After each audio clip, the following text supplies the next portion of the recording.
नमस्कार मित्रांनो, मृत्यूचा तो भयंकर सापळा ह्या कथेचा हा दुसरा आणि अंतिम भाग आहे.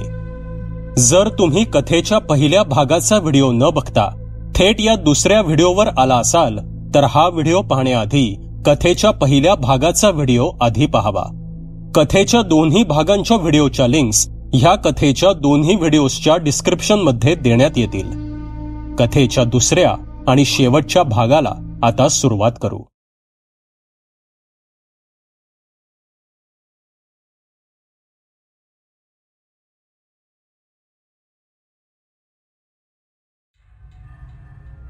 मित्रांनो, पहिल्या भागात आपण पाहिलं की रवी नावाचा एक माणूस त्याच्या ऑफिसच्या मीटिंगसाठी बँगलोरला जात असतो. तेव्हा अचानक रस्त्यात अजस्त्र झाड पडल्याने मुख्य रस्ता बंद झाला.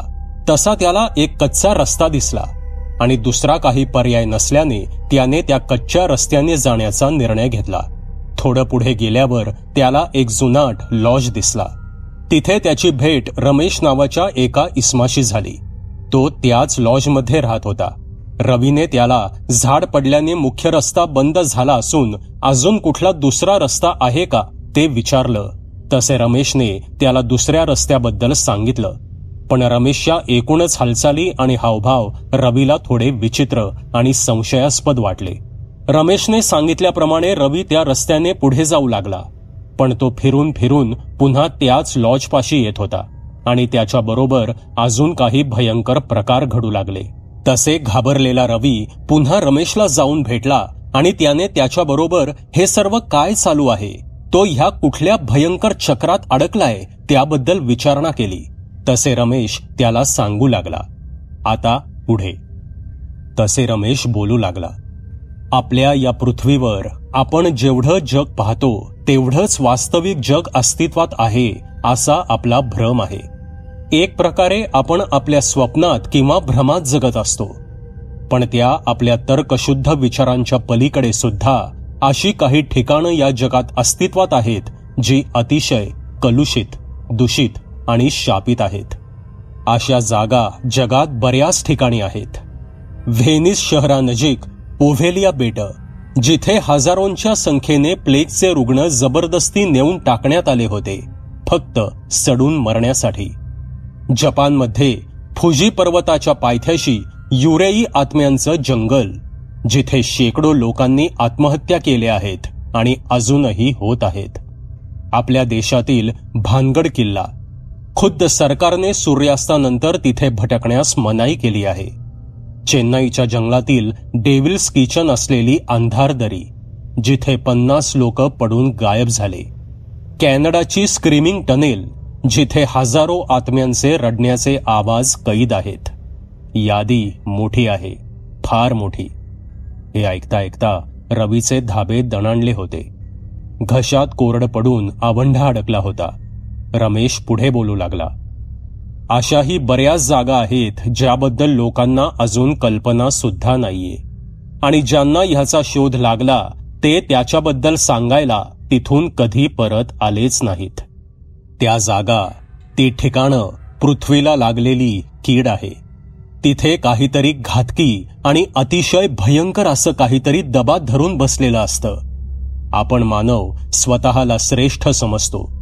आपला अहंभाव सर्वतोपरी समजतो. पण आपल्याही पेक्षा वरचढ काहीतरी या जगात वावरतं. ते देव आहेत का कसले सुप्रीम बीइंग आहेत किंवा आणखी काही अनिष्ठ उच्च श्रेणीची अस्तित्व आहेत, कल्पना नाही. पण या सर्वात परमेश्वर हस्तक्षेप करत नाही. त्यानं सृष्टी रचून ठेवली आहे आणि सृष्टीत त्याने आणखी काय रचून ठेवलं आहे हे अजूनही अज्ञात आहे. आपण जगायचं किंवा भोगायचं हेच आपले आशीर्वाद आणि श्राप आहेत. लॉबीच्या खोलीमध्ये रवीचे वाढलेले श्वास घुमत होते. प्लीज सर, हे बघा, मी फक्त एक साधारण कॉर्पोरेट एम्प्लॉई आहे. मला इथून जाऊ द्या प्लीज. मी कुणाचं काहीच वाईट केलेलं नाहीये. मी कधीच कुणाला हानी पोचवली नाहीये. प्लीज मला जाऊ द्या, रवी म्हणाला. रवीचा ताव आता बदलला होता. त्याची वर्तवणूक क्षणात बदलली होती. त्याचा गर्व मावळला होता आणि तो गयावया करू लागला होता. तर मग तू इथे का आहेस? रमेश म्हणाला. रमेशचा स्वर गंभीर आणि रवीच्या छातीत खोल रुतणारा होता. आवंढा गिळत रवी उत्तरला, म्हणजे जर का तू काही चूक केलेली नाहीयेस तर मग तू इथे का आहेस? रमेशने विचारलं. ते काही मला माहीत नाही, पण मला इथून बाहेर पडायचंय. मी तुम्हाला पैसे देईन, खूप खूप पैसे आहेत माझ्याकडे. हे बघ, हे माझे सगळे. असे म्हणत रवीने आपलं वॉलेट काढून त्यातल्या 500च्या नोटांचं बंडल आणि त्यातून काही क्रेडिट कार्ड सुद्धा खाली टाकली. हे घे, हे क्रेडिट कार्ड, हे पैसे. प्रत्येक क्रेडिट कार्डला 2-2 लाख लिमिट आहे. तू वापर. मला जाऊ दे, प्लीज मला जाऊ दे. मला तुझे पैसे नको आहेत आणि मी तुझी काहीही मदत करू शकत नाही. मी तुला इथे बंदी बनवून ठेवलंय. तुला कोणीही अडवणार नाहीये. रमेश म्हणाला. मग मी इथून बाहेर कसा जाऊ? मी इथून पळून कसा जाऊ? सांग, रवीने विचारलं. ह्या भुईने तुझं रक्त चाखलं आहे. आता तुझा हिशोब होईल. तुझ्याकडे 2च मार्ग आहेत. एक, तू इथून बाहेर जा आणि बाहेर ते जे काही आहे ते तुझा पाठलाग करून तुझा जीव घेईल. अन्यथा तुझा हिशोब होईपर्यंत तू इथेच राहा, रमेश म्हणाला. रवी आता पेचात पडला होता. गोंधळात पडला होता. रवी आता पुरता अडकला होता. भिंतीवरच्या घड्याळात रात्रीचे 9 वाजत आले होते. रवीने टेबलावर आपला सर्व लवाजमा विखुरला होता. टेबलावर पडलेली पैशांची गड्डी आणि ते क्रेडिट कार्ड्स किती क्षुल्लक आहेत हे त्याला आज समजलं होतं. बाहेरच्या जगात या कागदाच्या आणि प्लॅस्टिकच्या तुकड्यांना किती मोल आहे, पण इथे जगापासून अलिप्त ह्या जागेत काहीच नाही. जन्मानंतर आपण रिकाम्या हाती येतो आणि मृत्यूनंतर रिकाम्या हातीच जातो. रवी काही वेळासाठी सोफ्यात बसला होता. मग उठून तो दाराशेजारील पडद्याजवळ आला. पडदा बाजूला सारत त्याने काचेच्या उंजळभर जागेतून बाहेर डोकावून पाहिलं. डावीकडे जाणाऱ्या रस्त्याला धुक्याचा घट्ट वावर होता, तर हेवन लॉजचा निऑन बोर्ड झळकत होता. रवीने फाटकाकडून एक नजर फिरवत समोरच्या रिकाम्या मैदानाचा आणि त्या पलीकडच्या झुडपाचा अंदाज घेतला. समोर सुनसान मैदान होतं, पण त्याही रिकाम्या मैदानात कोणीतरी अदृश्य उभं आपल्याकडे टक लावून बघतय असाच भास होत होता. हळूहळू रवी नजर फिरवत होता. उजवीकडे तेच मघाशीचं चिंचेचं उंच झाड आणि त्याचा जाड जूड वाकडा बुंधा एकदम नजरेत आला. रवी पटकन घाबरून मागे सरकला आणि त्याने पडदा सारून व्यवस्थित बंद केला. जणू त्याने झाडाखाली काहीतरी हलताना पाहिलं होतं. इकडे रमेश किचनमधून 2 वाफाळते चहाचे कप घेऊन बाहेर आला. त्यात दुधाशिवाय काळा चहा होता. ती परत येईल का? रवीने वळत येऊन विचारलं. ती? रमेश चमकून म्हणाला. मला खूप भयंकर बाई दिसली, हडळीसारखी. हडळच होती ती, रवी म्हणाला. नाही, ती हडळ नव्हती, रमेश म्हणाला. रमेशने त्याला एक कप दिला. रवीने तो घेण्यापूर्वी त्यात डोकावून बघितलं. घाबरू नकोस, तुला विष देत नाहीये, चहा आहे. साखरेनं जरा डोकं चालेल, रमेश म्हणाला. रवीने तो कप स्वीकारला. हडळ नव्हती तर काय होती ती? भूत, चेटकीण? रवीने विचारलं. तुला हवं ते नाव दे, पण तू जे पाहिलं ते तुला परत या लॉजवर पाठवण्याची एक चेतावणी होती. आता खात्री नाही की ती पुन्हा येईल किंवा पुन्हा दिसेल. प्रत्येकाला काही ना काही नवीन दिसतं आणि इथे घेऊन येतं, रमेश म्हणाला. रमेशने चहाचा घोट घेतला आणि डेस्क अलीकडे खुर्चीत जाऊन बसला. हा जखमेचा काय प्रकार आहे?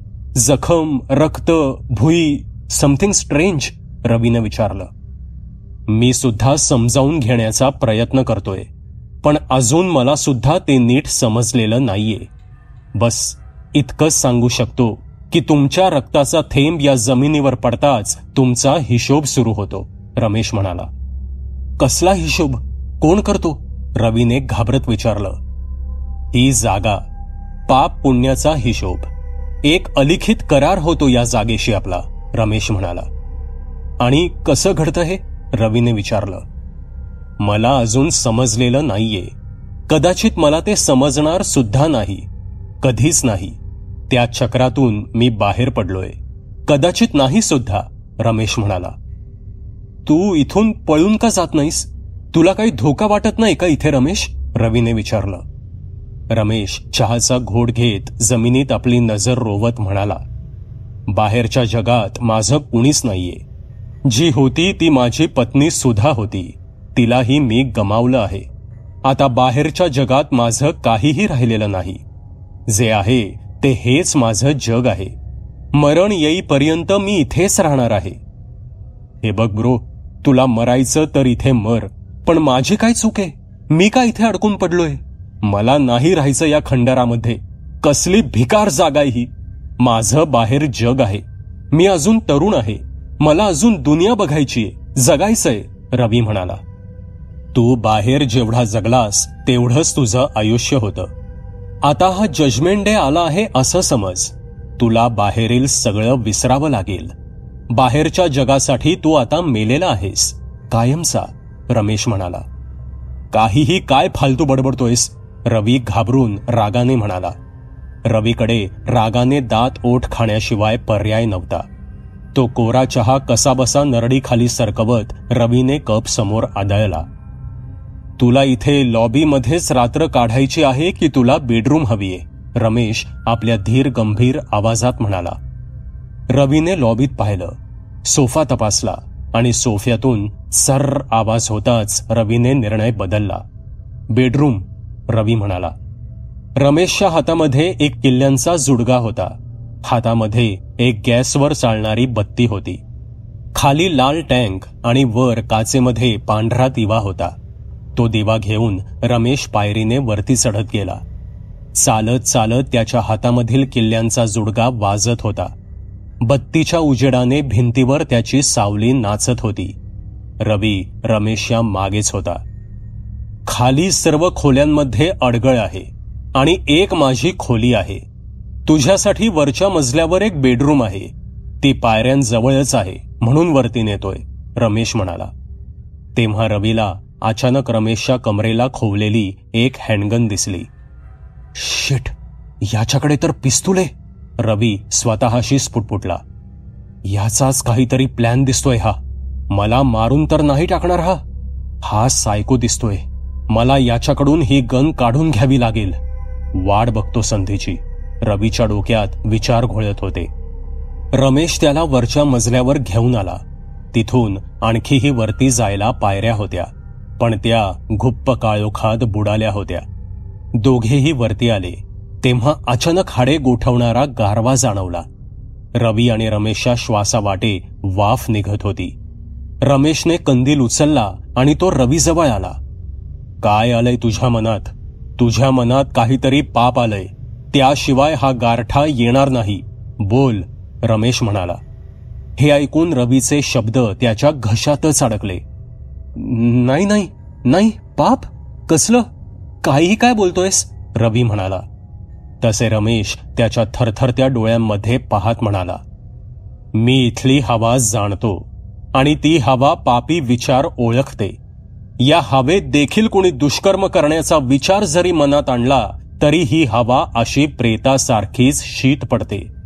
तुझ्या मनात जो काही विचार आलाय तो पुसून टाक, नाहीतर हे तापमान तोवर खाली जात राहील जोवर तुझं शरीर कणाकणाने गोठून तुझ्या हृदयाचा आत स्फोट होणार नाही, रमेश म्हणाला.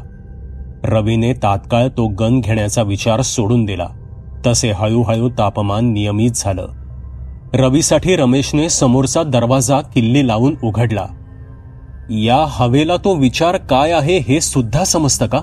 Does it really know? रवीने विचारलं. रमेशने समोरचा दरवाजा आत ढकलला आणि चौकटीवर जमाधुळीचा भपकारा त्याच्या केसात पडला. रमेश तसाच आत गेला. रवी मात्र हाताने धूळ हवेत हलवत आत शिरला. तुम्ही उत्तर नाही दिलं? रवीने पुन्हा विचारलं. ती खोली रमेशच्या हातामधील निळसर बत्तीने उजळली होती. खोलीच्या कोपऱ्यात एक लोखंडी कॉट होती आणि त्यावर एक सिंगल आणि मऊसर गादी होती. बेडच्या उशाला एक टेबल लॅम्प होता, पण तो बंद होता. मागे एक बंद खिडकी होती. हो, जाणतात. ते सगळं जाणून आहेत. तुझा प्रत्येक विचार जो तू आत्ता करतोयस तो त्यांना माहीत आहे. कारण ही जागा आता तुझ्याशी जोडली गेली आहे. कारण तुझं रक्त चाखलंय या भुईनं, रमेश म्हणाला. परत तीच फालतू बडबड, रवी मनातल्या मनात उद्गारला. रमेशने पुढे होत तीच बत्ती मेजवर ठेवली. खोलीमध्येच बाथरूम आणि टॉयलेट आहे. ही बत्ती मी इथेच उजेडासाठी ठेवून जातोय. जर काही लागलं तर खाली किचन आहे. आणि 2 महत्वाच्या सूचना. रात्री लॉजमधून बाहेर पडण्याचा प्रयत्न करू नकोस. जर खिडकीवर कोणी बाहेरून काही वाजवलं तर खिडकी उघडू नकोस किंवा कोणी दरवाजा ठोठावला तरी सुद्धा उघडू नकोस. मी असल्यास दरवाजा ठोठावणार नाही, सरळ हाक मारेन, रमेश म्हणाला. रवी हे नव्याने ऐकून घाबरला. मला तुझ्या बेडरूममध्ये जागा नाहीये का? रवीने घाबरत विचारलं. नाहीये, बरीच अडगळ आहे तिथे. आणि दिलेल्या सूचनांचं पालन करशील तर उद्याचा दिवस बघशील. इथे तुझ्यासारखे जगण्याच्या आशेने पलायन केलेले बरेच जण भटकत आहेत. त्यांना आजही घरी जायची ओढ आहे, वासना आहे. ते तुझं दार वाजवायला येतील, खिडकी वाजवायला येतील, असे म्हणत रमेश दाराच्या दिशेने चालत गेला. आणि काय होईल जर मी खिडकी किंवा ते दार उघडलं तर? रवीने विचारलं. ते तुला नखशिखांत झपाटतील. ते आत्मे आहेत. ते आत्मे तुला सोडणार नाहीत. काळजी घे, असे म्हणत रमेश दाराकडे जात होताच की पाठीमागून धावत येत रवीने थेट रमेशच्या कमरेला खोवलेली पिस्तूल उपसून काढली. ए, माझी पिस्तूल परत दे, रमेश म्हणाला. पण इतक्यात अनाडी रवीने ती पिस्तूल रमेशवर रोखली. ते अवजड हत्यार रवी पहिल्यांदाच हाताळत होता. त्याचे हात पिस्तुलाच्या ओझ्याने थरथरत होते. रमेश त्याच्यापासून सावध अंतरावर उभा होता. काय रे साल्या, गन ठेवतोस? मला मारायचा प्लॅन आहे ना तुझा? हा, बोल नाही तर इथेच ठोकतो तुला, रवी म्हणाला. तू चूक करतोयस रवी, रमेश म्हणाला. अचानक एक आवाज रमेशने ऐकला आणि दाराच्या अंधारलेल्या चौकटीतून बाहेर पाहिलं. रवी, माझी गन परत दे. मूर्खपणा करू नकोस रवी, लवकर, रमेश म्हणाला. रमेशकडे मार्ग नव्हता. तो वेगाने झडप घालून आपली गन घेण्यासाठी पुढे सरसावला आणि त्याने गन आणि रवीचा हात हवेत उचलून रोखला. रवी मात्र हात आणि गन खाली आणण्याची धडपड करू लागला. रमेश त्याच्या हाताला भिंतीवर आदळण्यासाठी त्याला मागे भिंतीकडे घेऊन गेला. दोघांमध्ये झटापट सुरू झाली होती. रवीच्या धक्क्याने मेजवरील बत्ती खाली पडली आणि गडगडत जाऊन ती दाराजवळ टेकली. बत्तीच्या उजेडात दोघेही हात घाईची लढाई लढत होते. रमेश आपली गन रवीच्या हातून घेऊ पाहत होता, पण रवी मात्र दात खाऊन रमेशचा गळा दाबून आणि छातीत गुडघा लावून त्याला दूर ढकलू पाहत होता. तू मला मारायला इथं घेऊन आलायस, तूच मला किडनॅप केलंयस, ही सगळी तुझीच चाल आहे, रवी रागाने म्हणाला. मी तुला मारायला नाही आणलं इथे, रमेश म्हणाला. तोच रमेशने बळ लावून रवीचा गन असलेला हात खाली आणला आणि गन दोघांच्या मधोमध आली. झटपट अधिकच वाढली आणि गनमध्ये बोटे फसली गेली आणि दुसऱ्याच क्षणाला एक जोरदार गन फायरचा आवाज आला आणि खाली पडलेल्या गॅस बत्तीच्या काचेवर सूक्ष्म असे रक्ताचे शिंतोडे उडाले. रवी आणि रमेश दोघांचेही वासलेले चेहरे स्तब्ध झाले होते. पण दोघांमधूनही रवी भयभीत होत थरथरत मागे सरकला. त्याच्या सदऱ्यावर त्याचीच नजर पडली आणि लाल भडक रक्ताचा डाग पाहून त्याच्या हातून गन खाली निसटली आणि जमिनीवर दणकन आपटली. रवीने आपलं पोट चाचपडून पाहिलं. त्याचे हात देखील लाल भडक रक्ताने माखले होते, पण पोटावर रक्ताचा डाग असून सुद्धा कुठे जखम झाली नव्हती. रवीने समोर पाहिलं तर रमेश उजेडात आपल्या दोन्ही उंजळीने पोट दाबून मागे धडपडला आणि जाऊन मागे भिंतीला आदळला. त्याच्या पाठीतून आणि पुढे पोटातून भळाभळा रक्त वाहत होतं. रमेशने आपली जखम दाबण्याचा प्रयत्न केला, पण रक्त फार वाहत होतं. संथ रक्ताची एक नाही, दोन नाही, 3 धारा जमिनीवर उघळत होत्या.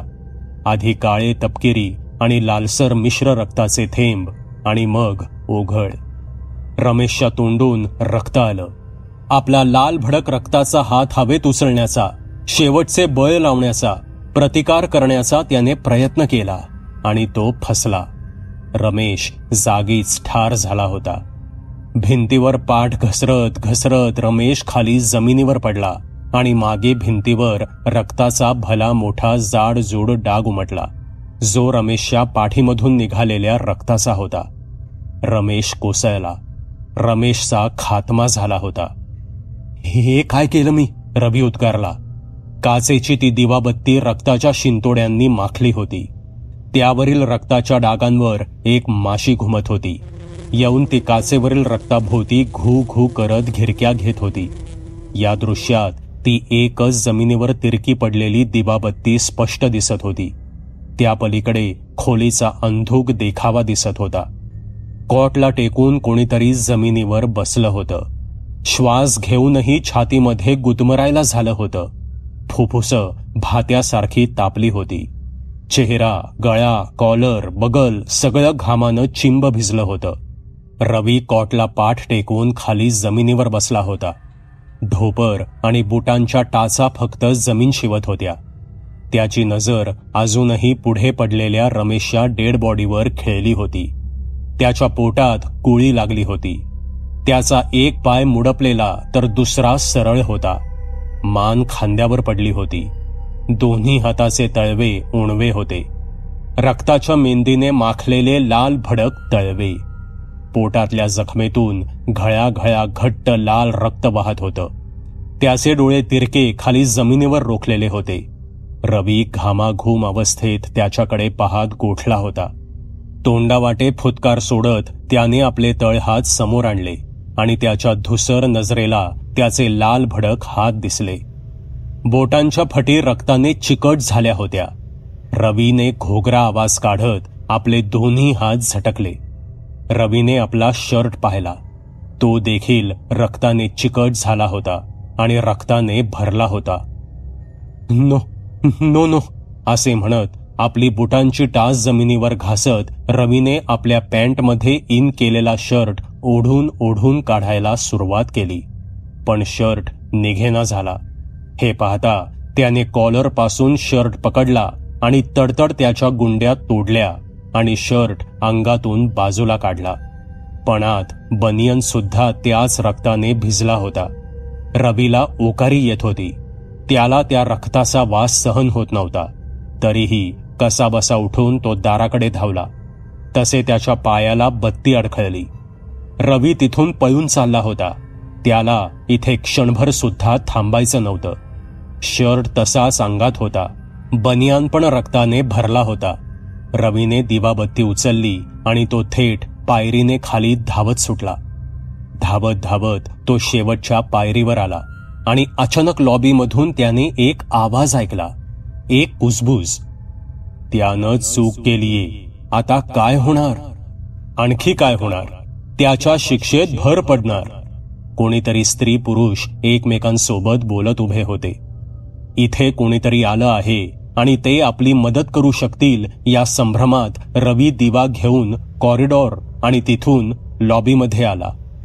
वाचवा, मला वाचवा असे म्हणत रवी लॉबीमध्ये पोचला तेव्हा लॉबी पूर्ण रिकामी होती. लॉबीमध्ये त्याच्याशिवाय कोणीही नव्हतं. ते पाहून रवी थबकला. हॅलो, इथे कोणी आहे का? तो ओरडला. पण उत्तर आलं नाही. कोणाचंच उत्तर आलं नाही. रवी हातामधील कंदील उचलून लॉबीचा आवार निरखू लागला. डावीकडे लाल रिकामा सोफा, त्याच्या मागे आरसा, समोर आणखी एक आयताकृती आरसा. त्या आरशात रवीचं दिवा घेऊन उभं प्रतिबिंब. आणि हळूहळू दिवा उजवीकडे आला तसा कटकट बारीक आवाज झाला आणि लॉबीचा मुख्य दरवाजा हळूहळू उघडला. रवीच्या घशात कोरड पडली. दरवाजा कर्र आवाज करत आपोआप उघडला. तसा रवीचा मणका गारठला. पाठीवर संथ धार वाहत गेली. मानेवरील केस ताठरले. लॉबीच्या अंधारात दाराची सावली मागे जाऊन बाहेरील उजेडाचा कोन आयत तयार झाला.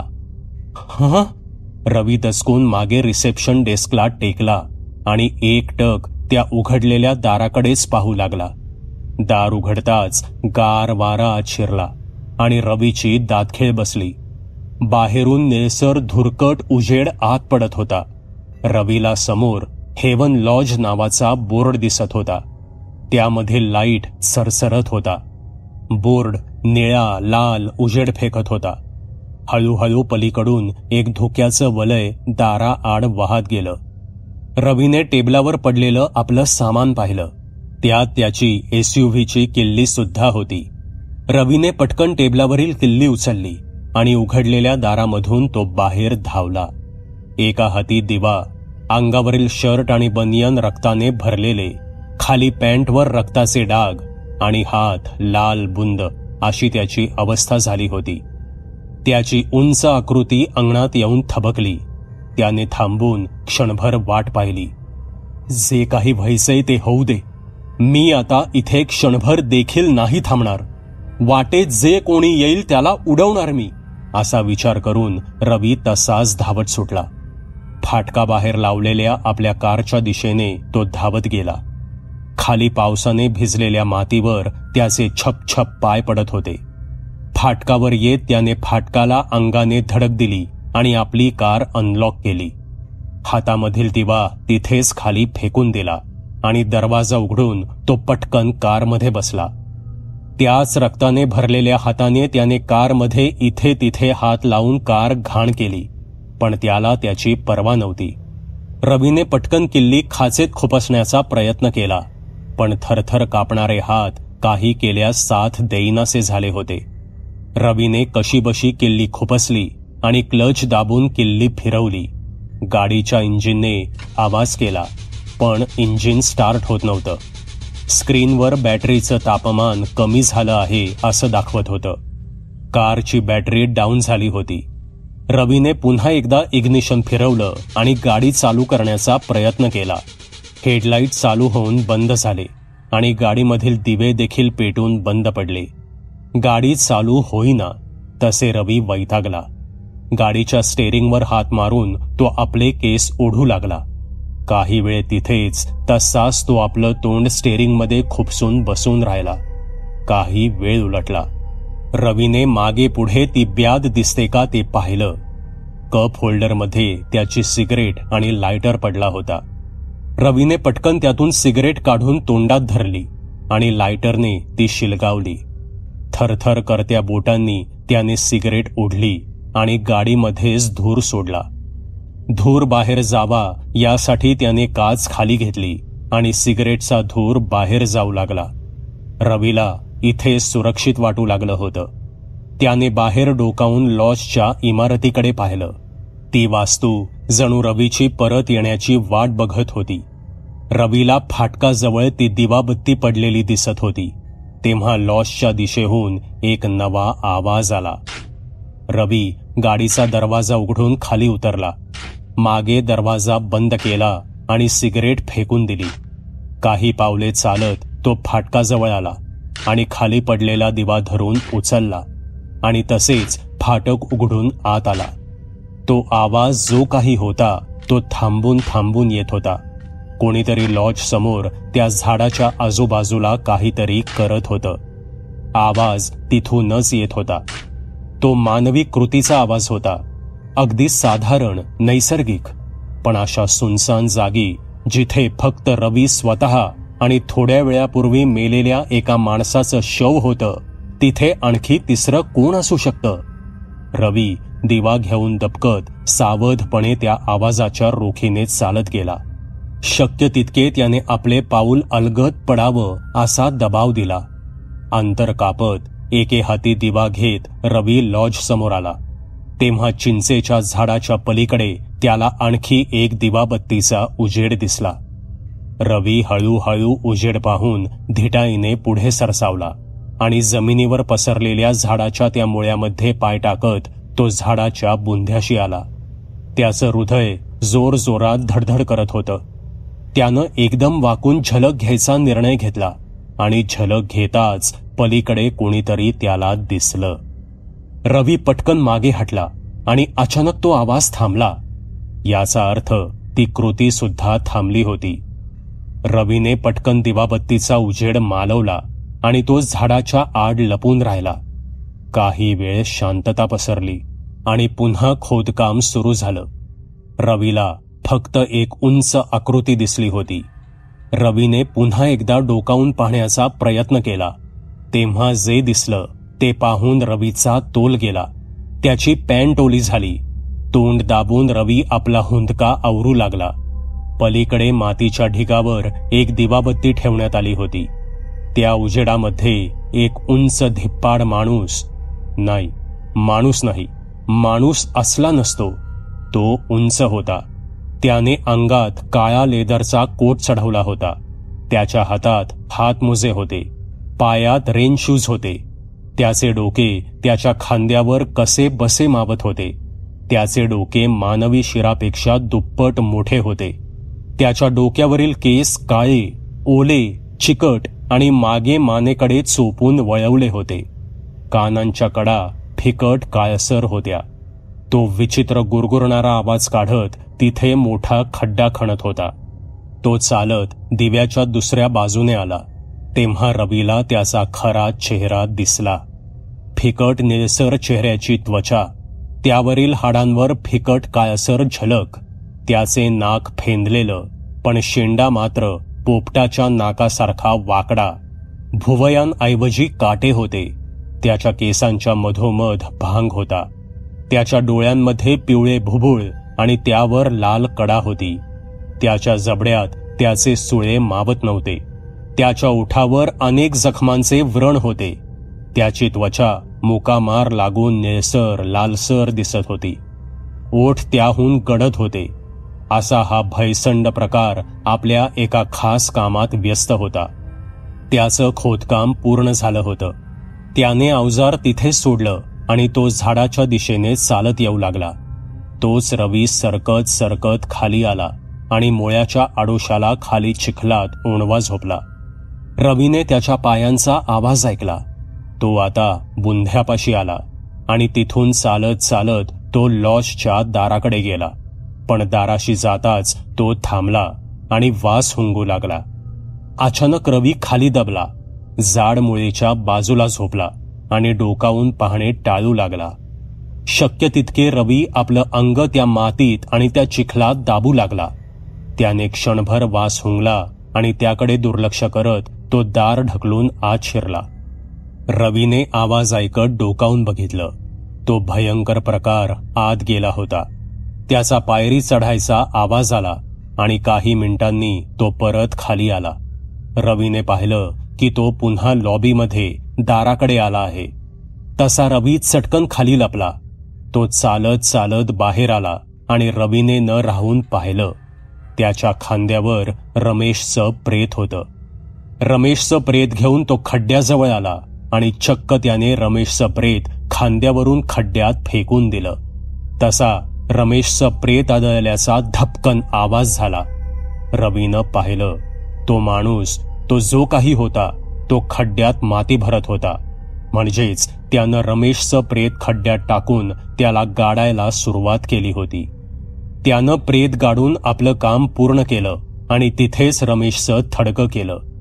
हा आता पुढे काय करणार हे पाहण्यासाठी रवी टक लावून बघत होता की अचानक रवी जवळचा विझलेला दिवा त्याच्या धक्क्याने घसरला आणि खडखड आवाज करत खाली पडला. बापरे, मेलो! रवीच्या तोंडून उद्गार निघाले आणि हा आवाज त्या भयंकर प्रकाराने ऐकला आणि गुरगुरत त्याने आपला जबडा उघडला आणि एक अमानवी गर्जना केली. त्याचा चित्कार फुटताच रवीला कळून चुकलं की आता आपलं काही खरं नाही. रवी तसाच बुंध्या खालून उठून थेट लॉजच्या दिशेने धडपडत धावू लागला. लॉजचा दरवाजा त्याच्यासाठी उघडा होता.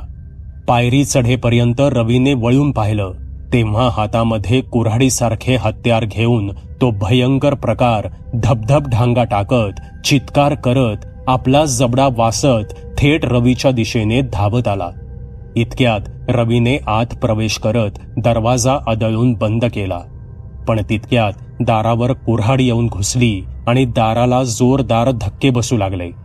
पण रवीने आपलं उरलं सुरलं मानवी बळ लावून दरवाजा ढकलून थेट दाराला कडी घातली आणि दाराजवळून दूर होत तो थेट कॉरिडॉरच्या दिशेने धावला. धावत तो जिन्याजवळ आला आणि तिथूनही भरधाव वेगाने तो खालच्या एका खोलीकडे पोचला आणि एका खोलीची कडी उघडून आत शिरला आणि मागोमाग दरवाजा लावून घेतला.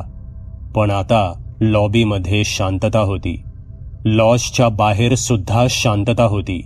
सगळं अगदी सुनसान होतं. तिथे आता कोणीही नव्हतं. ना दारात खोपसलेली कुऱ्हाड, नाही रवीच्या मागावर धावलेला तो भयंकर प्रकार. पण रवी मात्र सत्यापासून दूर धावला होता. तिथे नाही पशुपक्ष्यांचा वावर होता, नाही झाडांच्या पानांची सळसळ होती. स्मशानभूमीत निजलेल्या मृतांच्या गहिऱ्या निद्रेसारखी शांतता पसरली होती. ना रातकिड्यांचा आवाज, ना घुबडांचे घुतकार. बस मरणासन्न शांतता. निऑन बोर्डवर जळणाऱ्या द हेवन लॉजच्या नावामध्ये चुरचूर होऊन वीज प्रवाह बंद चालू होऊ लागला. जमिनीवर मूकप्राण्यासारखे प्रवास करत धुके लॉजच्या इमारतीला विळखा घालत होते. एकांतात उभी ती अमंगल वास्तू आपल्यामध्ये एकच जिवंत गुपित दडवून होती. तो म्हणजे रवी आणि त्याचं पाप. ती खोली जिथे रवी घुसला होता तिथे अडगळ पडली होती. खुर्च्या, फर्निचर, कपाट, सिलेंडर, गॅस स्टोव्ह, काही सुटकेस, प्रवासी बॅग्स आणि बरंच काही. त्यात कित्येक दिवस कोंडलेली कुबट हवा होती. एक कुचका घाणेरडा दर्प नाकात शिरत होता. शिवाय भिंतीमध्ये पाईपलाईन सडली होती. त्यातून पाणी गळत होतं. पाण्यामुळे भिंतीनं ओल धरली होती. त्याचाही शेवाळी वास सुटला होता. रवीने आधीच पॅन्टमध्ये लघवी केली होती, पण भीतीपुढे त्याला कसलीही शरम राहिली नव्हती. भीतीच्या हिवाने गारठलेला रवी आता तसूभरही हलणार नव्हता. त्याचं शरीर दारामागील कोपऱ्यात मुटकुळ करून बसलं होतं. खोलीमध्ये हलका उजेड होता. कुठली तरी खिडकी उघडी होती. त्यातूनच तो हलकासा उजेड आत येत होता. रवीच्या चेहऱ्यावर घामाचे बिंदू चमकत होते. ओठ थरथर कापत होते आणि त्याची भिरभिर फिरणारी नजर आजूबाजूला दचकून वळत होती. त्याच्या शरीराला हिसका बसत होता. पापाचा हिशोब? कसला हिशोब? काय जागा आहे ही? मी मरणार. मी इथे मरणार. मी इथेच मरणार. ते मला मारून टाकणार. असे विचार त्याच्या मनातून चमकून गेले. भयभीत रवीने कधीही न केलेल्या दैवी याचना करत तो देवांचा धावा करत होता. त्यांना हात जोडत होता. मला वाचवा, मला वाचवा, प्लीज मला इथून बाहेर काढा. माझ्याकडून ज्या काही चुका झाल्या असतील त्या माफ करा, असे म्हणत रवी धाय मोकलून रडत होता. रडत रडत तो अखेरीस खाली कोसळला. हळूहळू क्षीण चढू लागला. त्याचं शरीर थकू लागलं. रवीला आपल्या बंद डोळ्यांमागे एक काळं टेबल दिसत होतं. त्या टेबलावर लाल रंगाचा एक तराजू होता. त्या तराजूवरती वरतून एक प्रकाश झोत पडत होता. तराजूला 2 पारडे होती. एका पारड्यात काळा दगड होता, तर दुसऱ्या पारड्यात एक पांढरा पंख होता. दोन्ही पारडी एक समान होती. कोणतंही पारडं वर खाली नव्हतं. रवीच्या कानांवर एक आवाज पडला. आवाज ओळखीचा होता. तोच पैंजणांचा आवाज. तीच ती त्याला पुन्हा दिसली. तेच ते लांब सडक केस आणि तीच भयंकर रूपातील स्त्री. पारड्याच्या पलीकडे ती उभी होती. रवी अजून सुद्धा जमिनीवर पडला होता.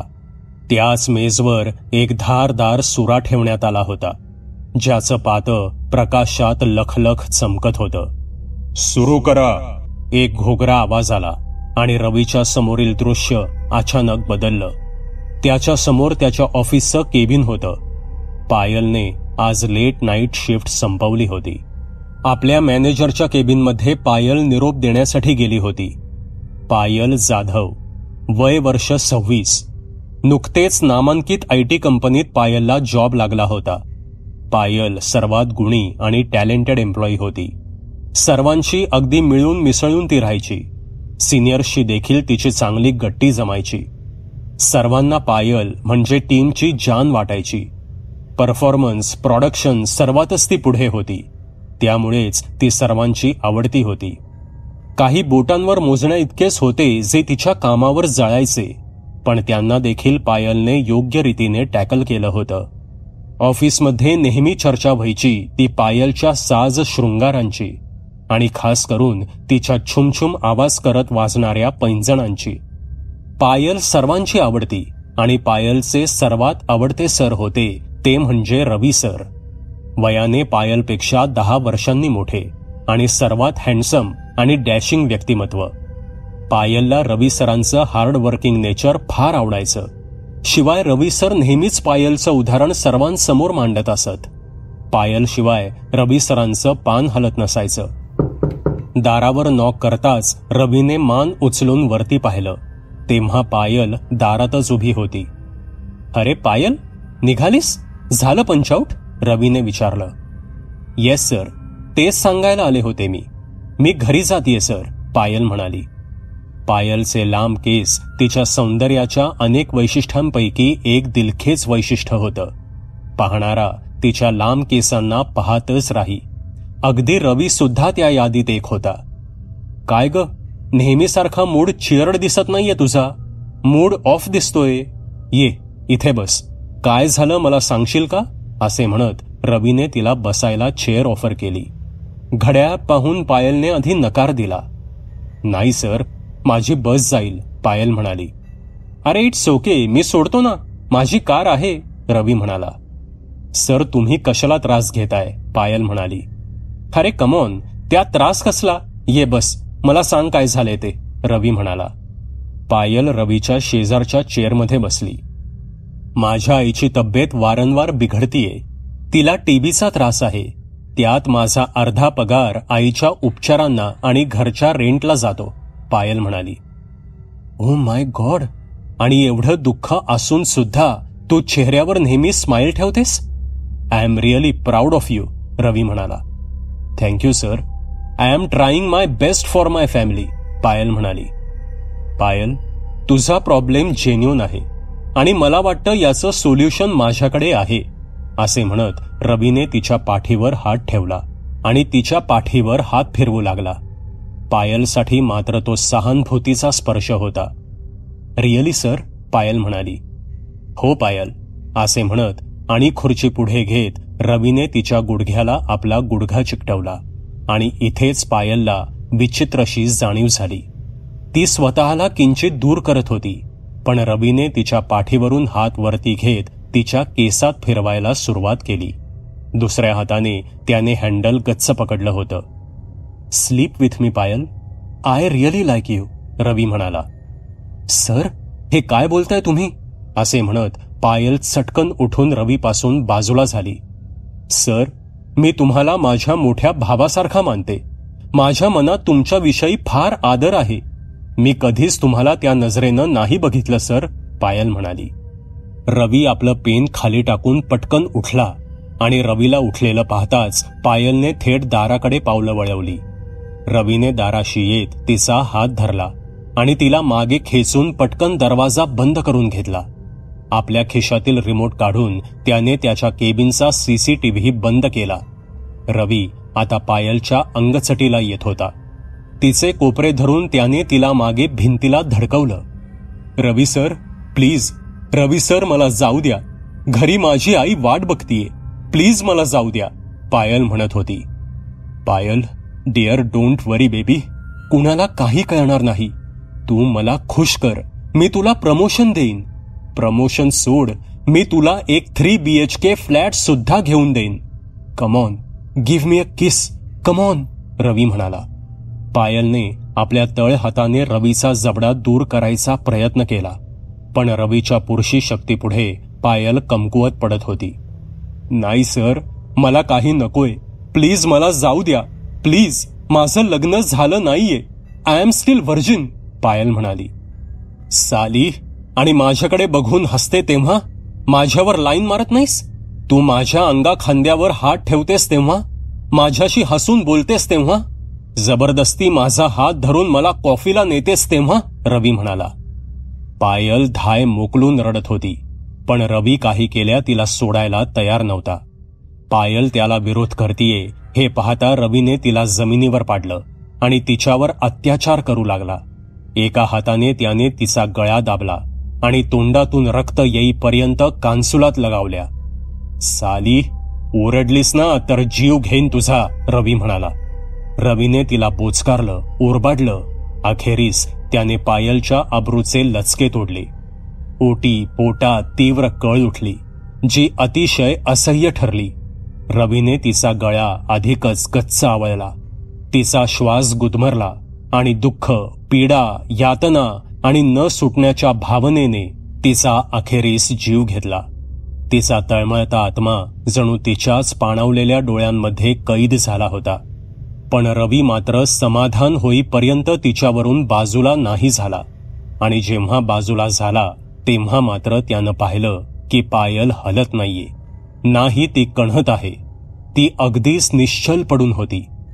पायल, पायल, ए उठ, असे म्हणत रवीने तिच्या गालावर चापट मारल्या. तिचा जबडा धरून हलवला, पण ती काही केल्या प्रतिसाद देत नव्हती. शेवटी रवीने पुढे होत तिचे श्वास तपासले.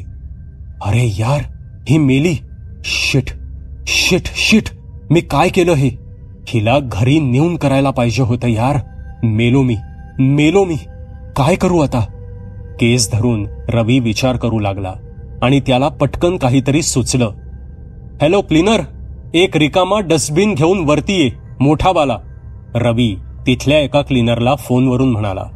थोड्याच वेळात एक क्लीनर रिकामा डस्टबिन घेऊन हजर झाला आणि रवीने त्याला आत ओढलं आणि तो म्हणाला, हे बघ, तुला 1,00,000 रुपये देईन. कोणाला काही सांगू नकोस. इथे ही पोरगी दिसतीये ना, तिला उचल, या डस्टबिनमध्ये टाक आणि खाली नेऊन आपण दोघेही हिला माझ्या कारच्या डिकीमध्ये टाकू. साहेब, काय झालं हिला? तो क्लीनर घाबरत म्हणाला. जास्त शहाणपणा करू नकोस, नाहीतर हिच्या मर्डर केसमध्ये तुला अडकवेन मी, रवी म्हणाला. साहेब नको, साहेब मी गरीब माणूस आहे, तो माणूस म्हणाला. आहेस ना, मग गपचूप मी सांगेल ते ऐकायचं आणि देईल ते पैसे घेऊन तोंड बंद ठेवायचं, रवी म्हणाला. जी साहेब, तो माणूस म्हणाला. नाईलाजाने त्याला रवीचं म्हणणं ऐकावं लागलं. त्याखेरीज गत्यंतर नव्हतं. ठरल्याप्रमाणे दोघांनीही पायलचं शव डस्टबिनमध्ये घातलं आणि त्यावर झाकण बंद करून ते लिफ्टने खाली पार्किंगमध्ये आणलं. रवीने त्याला मुद्दाम अंधार कोपऱ्यात पाठवलं आणि तो आपली कार त्याच कोपऱ्यात घेऊन गेला.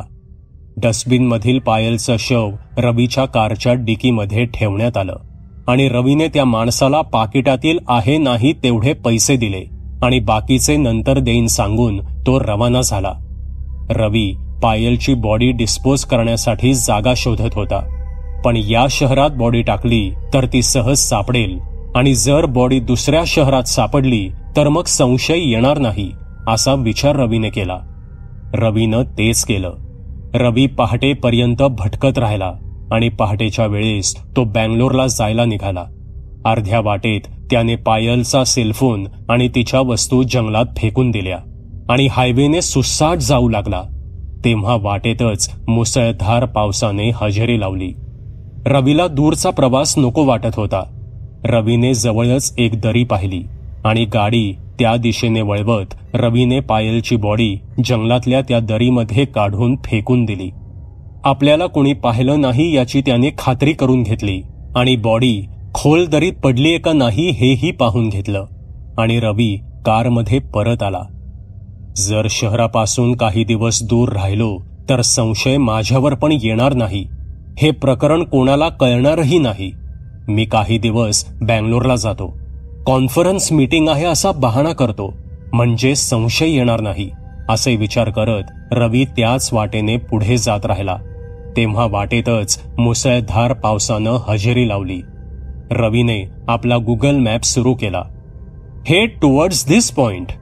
काही तासांमध्ये त्याला दुसऱ्या शहराला पोचायचं होतं. बाय रोड काही तासांचा प्रवास होता. शिवाय हा ऑफ सीझन असल्याने तो लवकर पोचण्याचे चान्सेस जरा जास्त होते. तेव्हा अचानक मोबाईलची स्क्रीन पांढरी पडली आणि गुगल मॅप गायब झाला. फोन स्टँडमधून घेतेवेळी खाली पडला. रवी फोन घेणार तोच गाडीचं वळण चुकलं. रवीनं सावरलं. एक कावळा गाडीच्या काचेवर येऊन धडकला.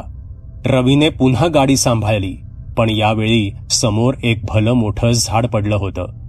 रवीने जोरात ब्रेक्स दाबले तेव्हा गाडीच्या मागच्या सीटवर पायल बसली होती, पण रवीच्या नजरेपासून ती अज्ञात होती. रवीनं गाडी वळवली आणि त्या कच्च्या रस्त्यावर घेतली जिथे तो आला होता, द हेवन लॉजवर. रवीच्या समोरील तराजू पलीकडे पायल उभी होती. आपला लांब सडक केस संभार घेऊन, आपलं अर्धनग्न जखमा आणि रक्तानं माखलेलं धड घेऊन ती पुढे आली आणि तिच्या पुढ्यात काळ्या दगडाचे पारडे खाली झुकले. नाही, याचा अर्थ काय? याचा अर्थ काय? रवी ओरडला. तू दोषी आहेस आणि तुझं पाप सिद्ध झालं आहे, असा एक आवाज आला. पायल सुरा घेऊन त्याच्यावर धावून आली आणि भोवतालचा सर्व देखावा, सर्व अंधार नाहीसा झाला आणि क्षणार्धात रवी कॉरिडॉरच्या लॉबीमध्ये आडवा पडला. आपला जीव मुठीत घेऊन थकलेला रवी उठण्याचा प्रयत्न करणार होताच की मागून आलेल्या पाशवी पिशाच्यरूपी पायलने आपला सुरा उगारला आणि खचकन तो सुरा त्याच्या पोटरीत खुपसला आणि सुरा तसाच मांस फाडून आर पार गेला. रवी चित्कार करू लागला, वेदनेने तडफडू लागला, पण ही तर बस सुरुवात होती. त्याच्या हाडामधून आणि मांसतंतूंमधून तो सुरा उपसण्यापूर्वी त्या शक्तीने तो सुरा तसाच पोटरीत ठेवून त्याचं पातं फिरवलं आणि एका झटक्यात तो उपसून काढला. रवी आता उठू शकत नव्हता. रवी रांगत रांगत तिच्यापासून दूर लॉबीच्या दिशेने सरसावत होता, पण पायलचं ते भयावह रूप त्याला इतक्या सहजासहजी जाऊ देणार नव्हतं. पायलने त्याचा तोच गच्च पाय पकडून त्याला उणवं केलं आणि जमिनीवर हात आपटत रवी तिच्या समोर हात जोडू लागला. नाही, मला जाऊ दे, प्लीज लेट मी गो, रवी म्हणाला. यावेळी पायलने सुरा उगारला आणि पिशाशी घोगऱ्या आवाजात ती म्हणाली, इथेच तुमची गरमी असते ना, इथेच तुमचा मर्द असतो ना. आणि सुरा खाली आणत पायलने दोन्ही पायाच्या मधोमध त्याच्या गुप्तांगावर खुपसला आणि वेदनेने भरलेली आर्त किंकाळी लॉजच्या भिंतींना भेदत बाहेर पडली. त्यासोबतच रवीचे प्राण सुद्धा बाहेर पडले. पण जोवर पायलचं समाधान झालं नाही, ती त्याच्यावरून बाजूला हटली नाही. ती वार करतच राहिली आणि करतच राहिली. रवीच्या कमरेचं हाड आणि ओटीपोटाचे तंतू चेचले गेले आणि त्याच्या भोवती रक्ताचा डोह साचला. आता पायल शांत झाली आणि ओक्साबोक्शी रडणाऱ्या तिच्या आत्म्याची हवेत झीज झाली आणि क्षणात पूर्णतः पायल नाहीशी झाली. लॉबीचा दरवाजा आपोआप उघडला गेला. लॉबीच्या दारात तोच धिप्पाड प्रकार अवतरला. त्याच्या हातामध्ये एक दिवाबत्ती जळत होती. त्याचे बूट कॉरिडॉरच्या फ्लोअरवर चालत चालत रवीच्या प्रेताजवळ आले आणि खाली वाकून त्याने आपल्या मोजा घातलेल्या हाताने रवीचा हात पकडला आणि त्याला पाहत तो त्याच्यावर थुंकला आणि मग तो त्या प्रेताला फरफटत ओढत नेऊ लागला. रक्ताच्या थारोळ्यातून होत रवी बाहेर ओढला गेला. लॉबीमधून होत त्याचं प्रेत बाहेर मातीत आणलं गेलं. चिखलातून ओढत त्याला त्याने रमेशच्या थडग्याजवळ आणलं. तिथेच झाडाच्या बुडाशी एक निळसर उजेड पडला होता. त्या उजेडात एक मुटकुळ करून आकृती बसली होती. त्याने हात गुडघ्यावर घडी करून टेकवले होते. हाताची घडी घालून खाली बसलेला रमेश त्याला पाहू लागला आणि म्हणाला, म्हटलं होतं ना, पापाचा हिशोब होतो इथे. तुझाही झाला. आणि रवीचं कलेवर त्या खड्ड्यात फेकण्यात आलं आणि चांडाळ त्याचं प्रेत माती टाकून गाडत राहिला आणि ते प्रेत पूर्णतः गाडलं गेलं. आता आपण रमेश आणि सुधा इथे कसे आले, त्यांच्याबरोबर काय झालं होतं ते पाहू. क्लब पार्टीत मद्यधुंद झालेल्या रमेश आणि सुधाने आपल्या कारकडे पावले वळवली. नशेच्या भरात रमेश आणि सुधाला इतकीही जाणीव नव्हती की कार कुठे पार्क केली आहे. अंधारात बटन दाबताच त्यांच्या कारनं आवाज आणि ब्लिंक केलं आणि दोघेही हसत आपल्या कारकडे सरकले. डार्लिंग, कार मी चालवणार. Please please let me drive, Sudha म्हणाली.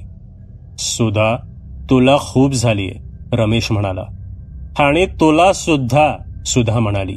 आणि दोघेही आसुरी हसण्याच्या उन्मादात फुटले. पण रस्ता रिकामा आहे baby, late me drive, Sudha म्हणाली. ओके, यू ड्राईव्ह, असे म्हणत रमेशने कारच्या किल्ल्या सुधाकडे फेकल्या आणि सुधाने कार पार्किंग मधून बाहेर काढली. कार बाहेर येताच तिने दुसऱ्या कारला धडक दिली. तसे त्या कारचा अलार्म घुमू लागला. ओ शिट, धडक बसली, असे म्हणत पुन्हा दोघे वेड्यासारखे हसले. पार्टीत सगळे बिझी आहेत, हू केअर्स, असे म्हणून सुधाने सुसाट वेगाने गाडी पळवली. शहराच्या मोकळ्या रस्त्यांवर ती स्पीड ब्रेकर आणि वाटेत येणाऱ्या कोणत्याही अडथळ्यांना अक्षरशः तुडवत होती. वाटेत एक उंदीर येऊन गाडीखाली चिरडला आणि त्याचा चेंदा उडाला. See how expert I am, see, Sudha म्हणाली. Oh yes baby, let's go, Ramesh म्हणाला. अचानक रस्त्यावर एका फळगाडीवाल्याची गाडी आडवी आली. त्या गाडीवर एक अपंग तरुणी बसली होती. सुधाने सुसाट वेगाने त्या दिशेने गाडी हाकली. रस्ता अरुंद होत गेला. सुधा, स्पीड कमी कर, सुधा, स्पीड कमी कर, रमेश किंचाळला. सुधाने जोर जोरात हॉर्न वाजवला आणि गाडी लहानशा जागेतून काढण्याचा स्टंट केला. फळगाडीवाला आपली हातगाडी सावरण्याचा प्रयत्न करत होता, पण त्याच क्षणी सुधाच्या कारने एक जोरदार धडक दिली. हातगाडी त्याच्या हातातून सुटली आणि त्यावर बसलेली मुलगी रस्त्यावर फेकली गेली. गाडीतील रमेश आणि सुधाला एक जबरदस्त हिसका बसला. ती मुलगी रस्त्यावर पडली आणि नेमका त्या ठिकाणी सुधाचा तोल गेला. आत बसलेला रमेश स्टेअरिंग सावरायच्या प्रयत्नात होता, पण तोपर्यंत फार उशीर झाला होता. कारचं चाक त्या 16 वर्षाच्या अपंग मुलीच्या मानेवरून गेलं. एक कडक आवाज झाला. तो मान मोडल्याचा आवाज होता. दुसऱ्या चाकानं तिचं मुंडकं तिच्या धडापासून वेगळं केलं. शिट, असे ओरडत सुधाने जोरात ब्रेक दाबले. रिअर व्ह्यू मिररमध्ये पाहिलं तर तो अभागी बाप आपल्या मुलीच्या प्रेताजवळ बसून टाहो फोडत होता, छाती पिटत होता. रमेशने साईड मिररमधून ते दृश्य पाहिलं आणि एका क्षणात दोघांचीही नशा उतरली. दोघेही घामाघूम झाले. डोक्याच्या नसांनी दुखायला सुरुवात केली होती. आपण त्यांची मदत केली पाहिजे, रमेश म्हणाला. नो नो नो, तो पोलिसात जाईल, आपल्याला जेल होईल Ramesh. We can't do this, Sudha म्हणाली. सुधा, नाही, असं पळून गेलो तर पोलीस आपल्याला शोधतील. We have no choice, Ramesh म्हणाला.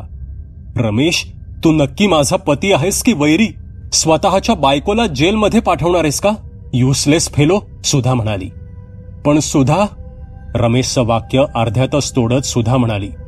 तोंड बंद ठेव. I don't want to go to jail, असं म्हणून सुधाने काही विचार न करता भयान वेगाने कार तिथून पळवली. सुधा, आपण कुठे जातोय? रमेशने विचारलं. कुठेही, या शहरापासून लांब, दुसऱ्या शहरात जाऊ, परत यायचं नाही. ही कार दरीत फेकू किंवा जाळून टाकू, सुधा म्हणाली. सुधाने गाडी सुनसान हायवेवरून पळवायला सुरुवात केली. रमेश मात्र हतबल झाला होता. तो आपल्या पत्नीला रोखू शकत नव्हता. ती काही ऐकणार नव्हती. प्रवास करत करत दोघे दूरवर आले. अचानक आजूबाजूला घनदाट जंगल सुरू झालं. रस्ता वळणावळणाचा होता. सुधानं वळण घेतलं तसे समोर एक झाड रस्त्यात कोसळलेलं दिसलं. सुधा, वॉच इट, रमेश ओरडला. सुधाने वेळीच ब्रेक दाबले. रस्ता बंद दिसतोय, परत जावं लागेल, रमेश म्हणाला. नाही, मी परत जाणार नाहीये, मला जेलमध्ये सडायचं नाहीये, सुधा म्हणाली. तेव्हा सुधाने रमेशच्या खिडकीतून बाहेर पाहिलं. एक कच्चा रस्ता दिसला. रमेश, तिथे शॉर्टकट दिसतोय, तिथून जाऊया, सुधा म्हणाली. रमेश मात्र तोंड बंद ठेवून निमूटपणे तिचं ऐकत राहिला. सुधाने कार त्या कच्च्या रस्त्यावर वळवली. हेडलाईटच्या उजेडात लालसर मातीचा रस्ता झळकत होता. तेवढ्यात रमेशने काहीतरी पाहिलं. सुधा, रात्र खूप झालीये, आपण कुठेतरी थांबू, रमेश म्हणाला. पण कुठे? या जंगलात? सुधाने विचारलं. नाही, ते पहा, बघ समोर, असे म्हणत रमेशने बोटाने निर्देश केला. मैदानात निऑन लाईटमध्ये चमकणारा एक बोर्ड दिसत होता, द हेवन लॉज. ठीक आहे, असे म्हणून सुधाने गाडी फाटकासमोर आणली. रमेश उतरला, फाटक ढकलून उघडलं आणि पुन्हा गाडीत बसला. सुधाने गाडी आत वळवली. कारचे टायर, जे अपघाताच्या रक्तानं माखलं होतं, त्या मातीत आपला ठसा उमटवत आत घुसलं. दोघेही गाडीतून उतरले आणि लॉजच्या दाराकडे सरकले. दार मात्र त्यांच्या येण्याआधीच उघडं होतं. क्षणभर दारात थपकत त्यांनी एकमेकांकडे पाहिलं आणि मग त्यांनी आत प्रवेश केला. त्याच क्षणी द हेवन लॉजचं दार जबरदस्त आवाज करत बंद झालं आणि काही मिनिटातच सुधाची किंकाळी हवेत घुमली. रमेश, ते काय आहे? काय आहे ते? रमेश, रन! धबधब पावलांचे आवाज झाले आणि काही क्षणातच सुधाची एक जीवघेणी आर्त किंकाळी फुटली. त्यांच्या सुद्धा कर्मांचा हिशोब इथेच झाला होता. मित्रांनो, ही भयकथा तुम्हाला कशी वाटली ते कॉमेंट करून नक्की सांगा. पुन्हा भेटूयात अशाच एका भयकथेसोबत. धन्यवाद. सबस्क्राईब करा एटी स्टोरी टेलर चॅनलला आणि बेल आयकन दाबून ऑलवर क्लिक करा आमचे व्हिडिओज सगळ्यात आधी बघण्यासाठी.